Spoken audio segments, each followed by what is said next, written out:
Last week, I was lucky enough to be able to find, out of just an amazing man's collection, a guy who has collected incredible pieces of history because he wants to keep them in private hands. Brent Ashworth is his name. And he showed me in his collection a microphone. And I said, "You got to be kidding me." And he said, "No." And I asked him, "Would you ever consider selling it?" And he said, "Nope." And then he wrote me back and he said, to you, I think I will. Because I know it has special meaning to you, and it should be known. Tokyo Rose is a woman that is synonymous with the word traitor. Tokyo Rose was an American citizen. She was probably the most listened to disc jockey in the history of the world. Her name is Iva Tuguri.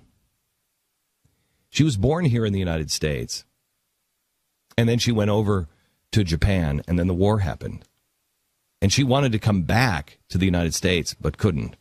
But because she was an American citizen, because she spoke fluent English, she was forced to give broadcasts on Tokyo radio.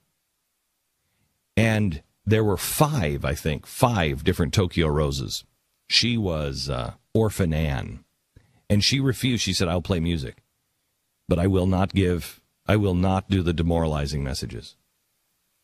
What Tokyo didn't know is that she was actually going to visit our soldiers who are kept in prison camps. And when they found out, they thought she was there doing their work.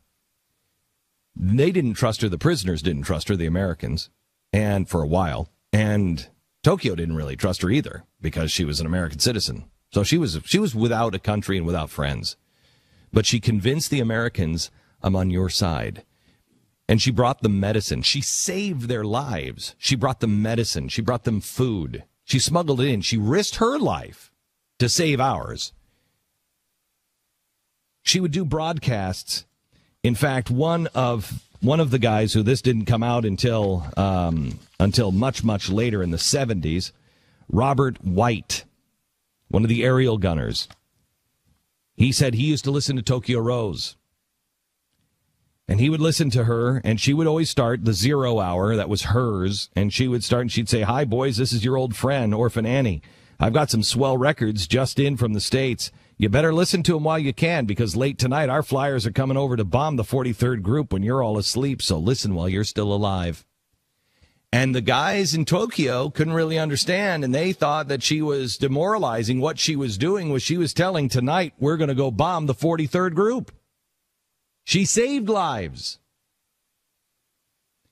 When the war was over, a Navy officer came over and he burned the radio station down to the ground. But before he did, he wanted to kill her. But before he did, he took her microphone and he brought it back to the States. This is Tokyo Rose's microphone that is now sitting on my desk. It has not been used to broadcast anything since World War II ended and Tokyo Rose spoke into it.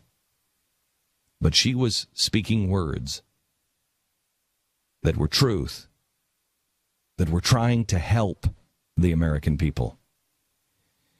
When the war was over, the investigators from the U.S. government came over and investigated her and found out from the prisoners of war that she was helping them, and she was helping write these broadcasts and had them help her write these broadcasts in ways that wouldn't be demoralizing, would show that we're on the inside. And so she was let go. But when she was coming over back to America, her home where she was born, what happened?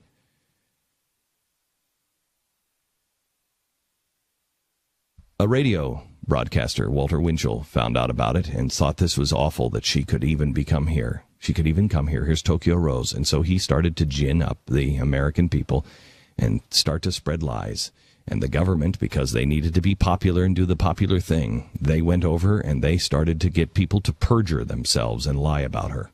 She went to prison as a traitor to her country. It was a lie. I've thought a lot. What am I going to say if this microphone works? What would be appropriate to say in this microphone for the first time since 1945? We don't know if it works or what it sounds like yet. We're going to plug it in here in a second and try it for the first time. A message from the microphone used by a hero that was deemed a traitor.